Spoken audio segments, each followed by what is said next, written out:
And yo, what's up mga kabagis? This is Jubilito TV Official at ito na naman ang isang edisyon ng ating reaction video. And for today's reaction video mga kabagis, gagawan lang natin ng reaction video tong galit na ipinakita sa atin ni Idol Jabber Sniper nung nagla-live streaming siya.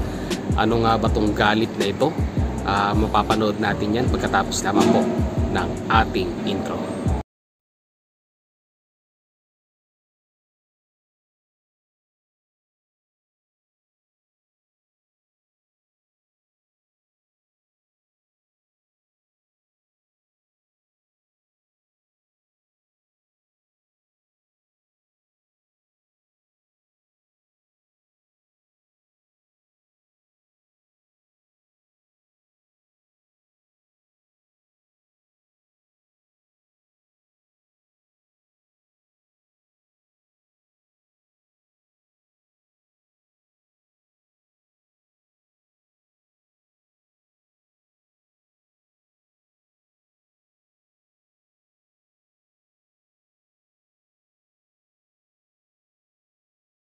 Na mga kabagis, ito yung previous live streaming na ginawa ni Idol Jabber Sniper, na alam naman po natin sa Idol Jabber Sniper mga kabagis, pagdating sa pagtulong sa kapwa ay talagang napaka-legit na tao niyan.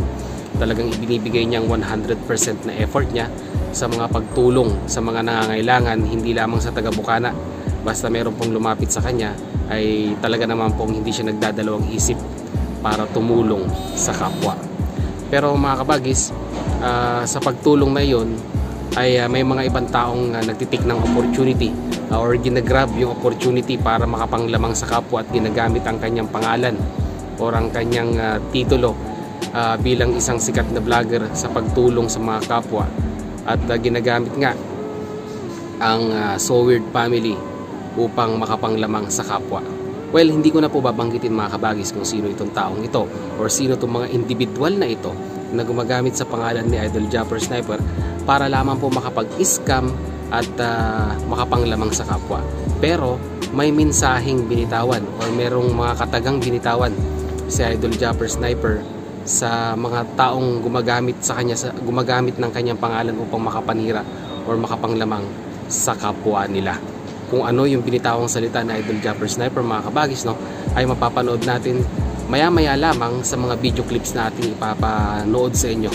At eventually sana magsilbing babala ito sa mga gumagamit sa pangalan na Idol Jabber Sniper na magdalawang isip bago gamitin ang pangalan na Idol Jabber Sniper, dahil nga talaga nga namang sa pagtulong ay talagang legit na legit itong idol natin.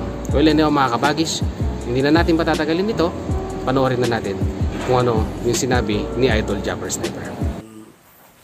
Hindi ko na kasi pinablik yung gagawin kong charity, kasi kung kaya ko naman sa pamamagitan ng private lang.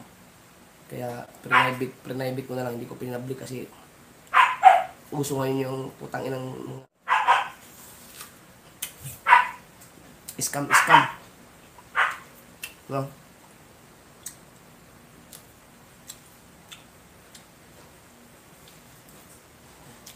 Nadadamay pa yung mga pangalan ng Bukana vlogger sa mga scam na putang inang yan. Kaya huwag tayong makisabay. At ayun na mga kabagis, talagang siguro talagang sa bugso ng damdamin ay talagang itong si Idol Jabber Sniper ay napamura dito sa kanyang ginawang live streaming, dahil nga talagang naaapektuhan yung mga charity work na ginagawa ni Idol Jabber Sniper sa community nila gawa ng itong mga scammer dito nga sa platform na ito. Well, anyway mga kabagis, gusto ko lang pong bigyan ng emphasis itong mga bagay na ito, dahil nga unang-una, kung ikaw ay isang small YouTuber at nagpapaangat ka pa lang ng iyong channel dito sa platform na ito, ay isa pong advice na dapat po nating i-take in consideration mga kabagis, ay wag po tayong basta-basta magtitiwala sa mga tao, lalong-lalo na pag nakita nating marami na silang subscriber, ay wag po tayong basta-basta na lamang po magtitiwala sa kanila na humihingi ng financial na kapalit para lamang po lumaki yung channel natin. hindi po ganito ang ginagawa ni Idol Japper Sniper sa mga lumalapit sa kanya upang pangatin ang kanilang mga channel. Bagkus ay piniplex lamang po ni Idol Japper Sniper yung mga channel nila at hindi naman po ito humihingi ng anumang kapalit, especially po yung financial ang pag-uusapan natin. Kung meron man pong financially involved dito po sa mga pagtulong or sa mga charity na ginagawa ni Idol Japper Sniper ay bukal sa kalooban po ng nagbibigay iyon, at talagang minsan nga po ay nagbibigay pa sila ng instruction kay Idol Japper Sniper kung kanino po ibibigay yung specific na pera na ay tinutulong nila sa mga gustong tulungan ni Idol Japper Sniper. Kung meron man pong perang involved mga kabagis, no, ay pangalawa na lang po yun. Pero ang talagang main purpose na Idol Japper Sniper sa mga charity work niya talaga, kahit nga po walang sponsor, talagang ginagawa po ang 100% effort ni Idol Japper Sniper para makatulong sa kapwa. Well, yun mga kabagis, hanggang dito na lamang po ang video natin. At muli, maraming salamat po at nakarating naman po kayo sa dulo ng ating reaction video. And once again mga kabagis, kung hindi pa po kayo nakasubscribe sa channel ni Jubilito TV Official, ay pakihit man po ang subscribe button at ang notification bell para maging updated pa po kayo sa mga darating nating reaction video. Once again, this is Jubilito TV Official. As I always say, peace! Bye-bye!